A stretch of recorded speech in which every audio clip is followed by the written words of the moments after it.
Hungary has abducted employees of the Ukrainian bank Oshad Bank. 2 armored cash-in-transit vehicles and the valuables they were transporting were also seized. This is stated in the bank's official statement. On the 5th day of March 2026, a pair of specialized Oshad Bank cash-in-transit vehicles, accompanied by 7 dedicated members of the cash-in-transit team, were unjustifiably and unexpectedly detained in Hungary during the routine and scheduled transportation of various types of foreign currency and bank metals between Raiffeisen Bank, located in Austria, and Oshad Bank, located in Ukraine. According to GPS data, the illegally detained Oshad Bank vehicles are currently located in the center of Budapest, near one of Hungary's law enforcement agencies. The Ministry of Foreign Affairs of Ukraine has made a statement regarding the incident in Hungary. The Minister of Foreign Affairs of Ukraine, Andriy Sybiha, stated that the whereabouts of the bank employees remain unknown. According to Sybiha, what happened can be qualified as a hostage-taking and theft of funds by Hungary. If this is the force that Mr. Orban spoke about today, then it is the force of a criminal organization. This is state terrorism and racketeering. We have already sent an official diplomatic note, demanding the immediate release of our citizens. Sybiha reported that Ukraine will appeal to the European Union requesting a clear definition of Hungary's illegal actions, the hostage-taking, and the robbery. Earlier, Hungarian Prime Minister Viktor Orban made a new statement regarding the Druzhba pipeline, which was damaged by Russian shelling. The controversial official, known for his pro-Russian remarks, threatened to use force to restore the transit of Russian oil. According to him, Hungary has political and financial tools to force Ukraine to resume oil transit. Prior to this, Ukrainian President Volodymyr Zelensky stated that he would give the armed forces the address of one person in the European Union if that person continued to block European aid to Kyiv. At that time, Zelensky did not directly name Hungarian Prime Minister Viktor Orban. Yaroslav Makitra, head of political programs at the research company Sociopolis, is joining our broadcast. Yaroslav, good morning. Hello and glory to Ukraine. Hello, I hold glory to them. Well, as the Minister of Defense of Poland, I personally do not know or understand the reasons for the detention of the Ukrainian cash couriers. Maybe you can provide an explanation for how this can be used, as the Polish Minister of Defense says. How can Orban use such actions, like common highway robbers, for his own political purposes? What is the strategic advantage for Orban in his election campaign here? The main reason here is Orban himself is suffering from a severe ratings deficit. In other words, things aren't going as well for him in the elections as he would like. For the first time since the year 2010, Fidesz could really face a significant and major loss. The situation there is not nearly as straightforward, because TISA is currently winning in the single-member district race. But the majority in parliament is formed through the majoritarian districts, so it's not all that straightforward. And basically, if you do the math there just a little bit, the opposition is in a better position, but still it's far from certain that Orban won't be able to win thanks to the majoritarian districts. But the trends are looking bad for him because his ratings are falling and he is now losing even in districts where he used to win quite easily. Because right now, if you look at the Hungarian parliament, Fidesz actually holds an overwhelming majority, 2/3 in fact. That won't be the case, and there's a good chance he'll lose this election. And what does Ukraine have to do with this? Ukraine, for years, Orban has been shaping this image. It was seen first as a significant piece of the country that could be taken back and reclaimed, the controversial and ambitious so-called Greater Hungary project, a vision that this gentleman actively promotes and advocates for today. This includes parts of Slovakia and Romania. They want to revive this Greater Hungary. These plans are often shown to the public with this map. They demonstrate it and so on. This is essentially a state policy, you could even say, of Orban's current government, but that was before the war, following the major conflict in 2002. At first, Hungary was moving armored tanks toward the border of Ukraine. They probably expected that the Russians would conduct the war differently than they are now, that they would actually manage to capture Ukraine, and that Hungary would get something out of it. When it became clear that Ukraine was resisting and would continue to resist and that this wouldn't happen, Orban began to portray Ukraine as an enemy. Why am I bringing all this up? To point out that this cascade of events that is happening now will continue to unfold. Its sole purpose is to confirm that thesis. The hypothesis that Orban is selling to his voters that Ukraine is an enemy of Hungary. From the stage when they wanted to seize Ukraine right now, they've already moved to the idea that they need to defend themselves because Ukraine will attack, and all the other nonsense that Fidesz members are spreading speakers. But even here, when you say this, when you push this idea away to the masses, you need some kind of facts. Well, and here's a good, well, in their opinion, a good example of how to do this, to seize a Ukrainian armored cash-in-transit vehicle. They deliberately do provocative things to demonstrate strength, to show people a certain image. Yes, it works on TV. It's about catching criminals. You can't communicate normally if you don't present them as criminals. You have to make such arrests and not care.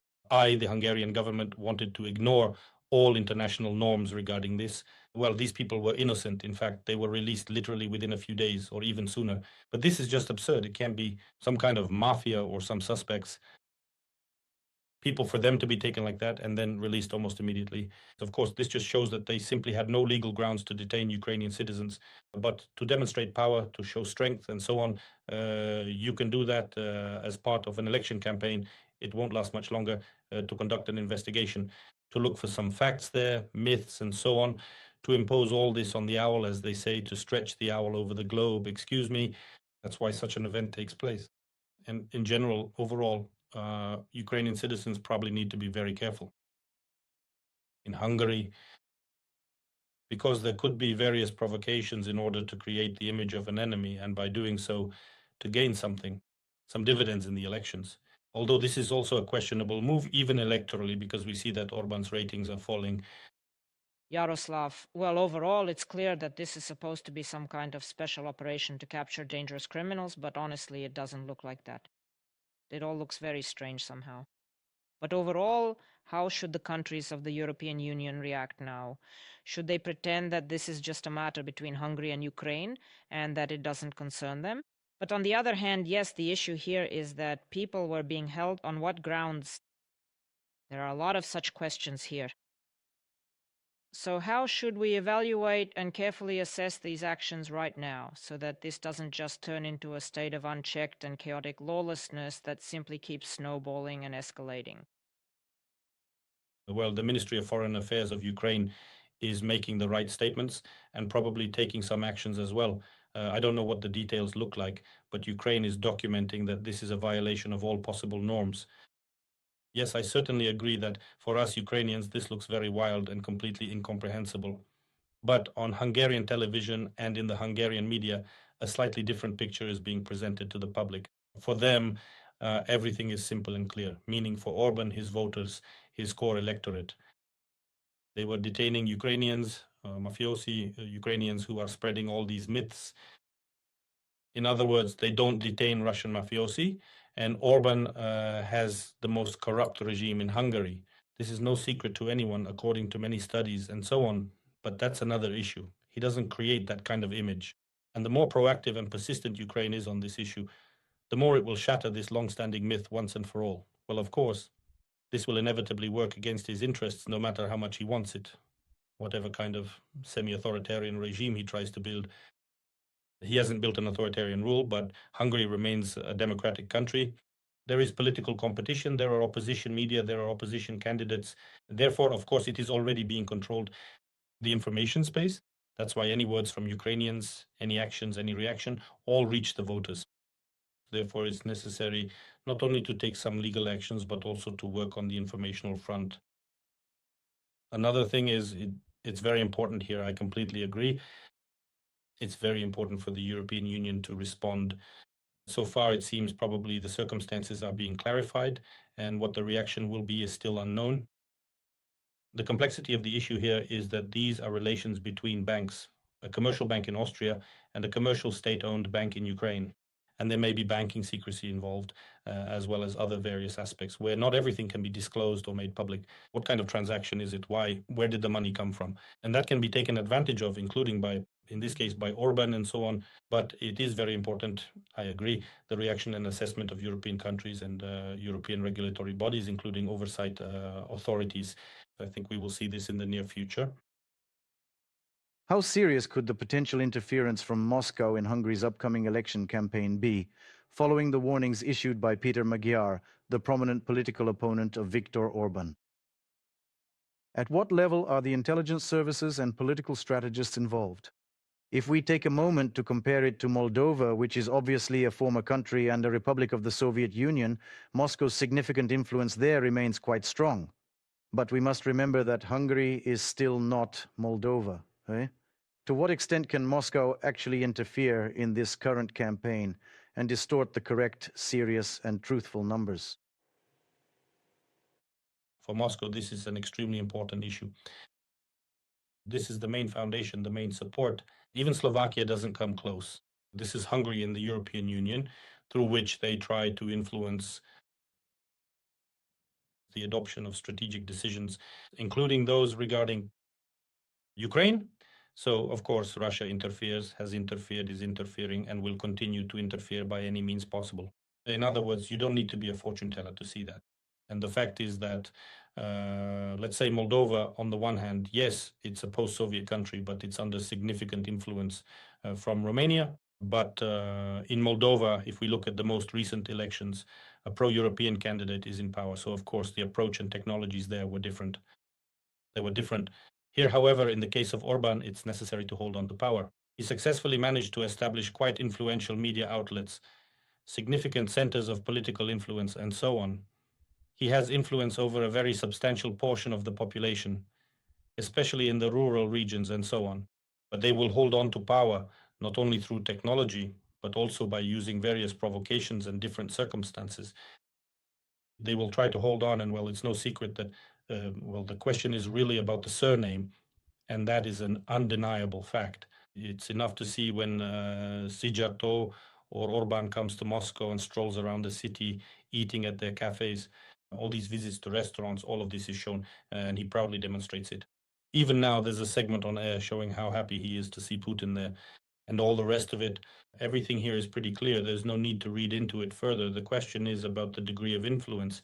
In my view, that's secondary. Russia's influence is simply inevitable. The Orban regime essentially relies on this. Look at the whole story with oil, gas, and so on. Well, that's just how it is. It's clear that this is already harming Hungary. Strategically, it's obvious that the situation is complicated. When it comes to the resumption of Russian supplies, that's practically not even on the agenda anymore. At this very moment in Europe, but Orban is desperately clinging onto this gas, to this oil, as if it's his last breath. He looks as though he breathes it, without it, he would quite literally be unable to breathe, because this is corrupt money and because this is serious influence. These are essentially the significant levers of influence that Russia has, and this is what the corrupt Orban regime is fundamentally built on. Yaroslav? To what extent can the full story regarding these fundamental human rights that have been violated now be fully understood?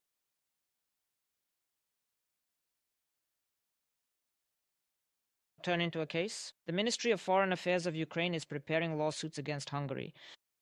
Let us recall that Budapest is being accused by Kiev of financial raiding by representatives of Ukraine. Here Hitiki stated that Kiev is preparing concrete legal actions and is demanding the immediate return of the funds. He emphasized that Hungary's actions are a clear violation of international law, and, I already see a certain striking parallel here with the modern Russian Federation, which we all know quite well, and which, in principle, probably no longer exists in the way it once did. There is not a single international act left that they haven't violated. So we see that. And Viktor Orban, in principle, is following the same path? Well, essentially, yes. He needs to hold on to power at any cost.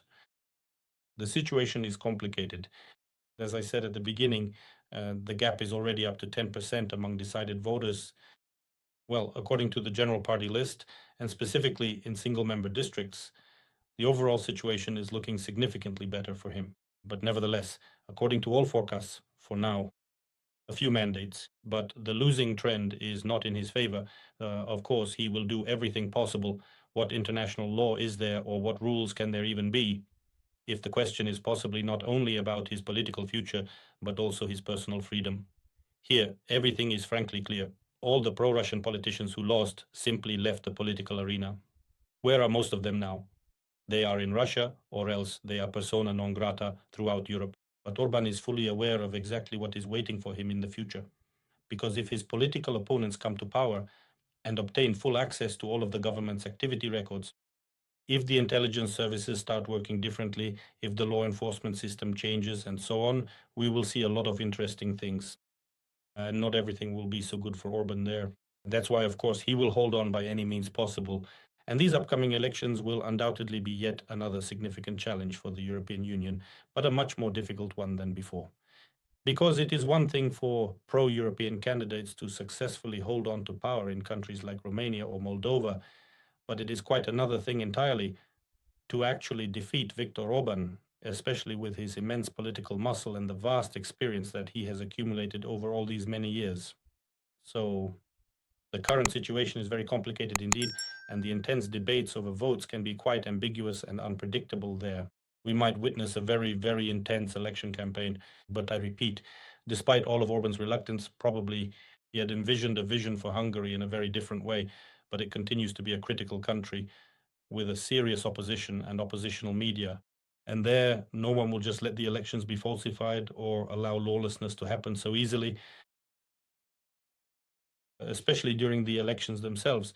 As for the European Union, it could have acted earlier, a year and a half, or even 2 years ago, to change the rules or find ways, like in Hungary or Slovakia, to calm things down when they block decisions of European donors and those who hold the European Union together. But as you can see, they are following the rules for the most part and waiting probably for things to change, for Hungary's government to change. Everything has come to this point. Now we see that Ukraine's 90 billion loan is connected. It is uncertain if the European Union can resolve this somehow before the elections and so on. So, well, now we see this result. The question is simply that, over all these years, Orban has really built up a very serious position. A part, not all, of course, but a part of English society is against Ukraine. And even if Maida comes to power, it won't be easy for him. He'll have to take this into account and somehow look for ways to calm things down a bit. We saw the conflict when the Ukrainian president spoke about the armed forces of Ukraine, about calls to Orban. We saw Maida's reaction, how he physically stood up for Orban. Well, why is that? Because it's obviously too much for Hungarian society, and Maner is afraid that this will hurt his ratings and his position. That is, when the situation is neck and neck, every word, every action is very important. And right now, the situation is such that every word and every action by representatives of the Ukrainian authorities, or even just Ukrainian speakers from Ukraine, also directly affects the elections in Hungary. Yaroslav, this is still an important point. It is quite clear to see that, let's be honest, in the European Union, they are waiting for the results of these upcoming elections with the hope that Orban will finally retire from the world of politics. And what if he doesn't? Then what exactly is going to happen? How will people treat him after everything that is happening right now? Essentially, things will stay the same and people will treat him as they do now. He'll also have to slow down a bit because part of society will be against him, even if he somehow miraculously wins. The main question is, and this is the most important thing, that the situation could turn out in such a way that the majority of Hungarians will be against Orban. That is, it's highly probable, it is already absolutely and completely 99% certain that Madar will win on the general lists. So of course, there could be some surprises. This is politics after all. But he will win on the nationwide list. Even if the gap is now up to 10% among the extremes, it could be less or more, but most likely that's how it will turn out. Due to majoritarian districts, Orban could stay in power. He might even lead as a minority president, meaning most Hungarians oppose him. Well, Prime Minister, of course, essentially the head of state, the head of the executive branch, and in effect, the head of state. That's why when this situation arises, Orban himself will start backtracking. By the way, we've discussed this in your studio before. It's not uncommon to see during elections that even Orban sometimes makes gestures toward Ukraine, sometimes against Russia. Why is that? Because, again, a part of Hungarian society is very much in favor of Ukraine. Truly, they hate Russia. They're against Orban. It's all kind of a cocktail, the way they've stretched out the situation now. You're either for Russia or for Ukraine. You're either for Europe or for Russia. Well, I mean, it's a bit reminiscent of what we had back in the day, like in 2004, and 2010 as well, to a large extent. So these are complicated processes, and then you have to keep the whole situation under control. That's why Orban's policy will definitely soften if he wins. And it will be a bit, well, maybe not quite the kind of Madanan we expect, at least at first. I mean, we Ukrainians, things will also be complicated and not smooth at the beginning, at least. Everything needs to be balanced out. And accordingly, this strongly suggests that things like loans could finally be released and unblocked and so on. And Orban's main problem will be effectively resolved. He will stay in power. Yes, he will hinder Ukraine. He will work against it. But this approach may no longer be as harsh. And the European Union, if Orban really continues to hold on to his power, will probably then truly have to go down the difficult path of changing the decision-making rules and actively searching for new ways to bypass the veto. These are the kinds of states that essentially live off others. And the European donation here, it's important to understand that Hungary is probably the poorest country in the European Union, a country that essentially would not exist in its current form without German and French money, without money from the European Union, well, at the same time, I'm leaning in that direction. I mean, these are just the political realities. The head of the European Commission, Ursula von der Leyen, assures that there will be no problems in providing Ukraine with a 90 billion euro loan, despite the categorical position of Hungary and Slovakia on this issue. How might they eventually find a workable solution? What specific legal mechanisms does the European Union have to allocate this significant loan, despite all the repeated attempts by leaders like Orban and Fico to block it? There is a 3/4 voting procedure, if I am not mistaken, in cases where the issues concern the safety and security of the European Union. Provisions of this nature do indeed exist. Tricks. Maybe that's the way they'll proceed. To launch them. Or perhaps individual governments will somehow provide these loans. In that case, they wouldn't be EU loans, but loans from individual countries. Well, it's difficult right now, so it needs to be explained. I'd like to hear from the European side, from the European Union bureaucracy. Bureaucracy is, well, like the bureaucracy of all bureaucracies in the world. It's a very serious community. That's why they can block anything, even things that seem impossible to block. And if they want, they can also unblock things that seem impossible to unblock using those same bureaucratic tricks. So let's wait and see what they say. But that's the question. If we're talking about the bureaucratic mechanism, a mechanism can be found. Ultimately, it's a fundamental question of political will and of a major political decision. Is the European Union truly ready to reform its internal decision-making procedures? So far, we have seen a certain step forward, a kind of prelude to readiness, let's put it that way. But there is no absolute certainty yet that they will rewrite these complex rules, which were essentially established through, if I recall correctly, a specific referendum where the people of Ireland voted against them. They voted for all of the important decisions to be made completely and strictly unanimously by the whole group, and they were firmly against adopting any other alternative formulas based on a simple majority rule instead. This is Yaroslav Makitra, who serves as the head of political programs at the prominent research company known as Sokiopolis.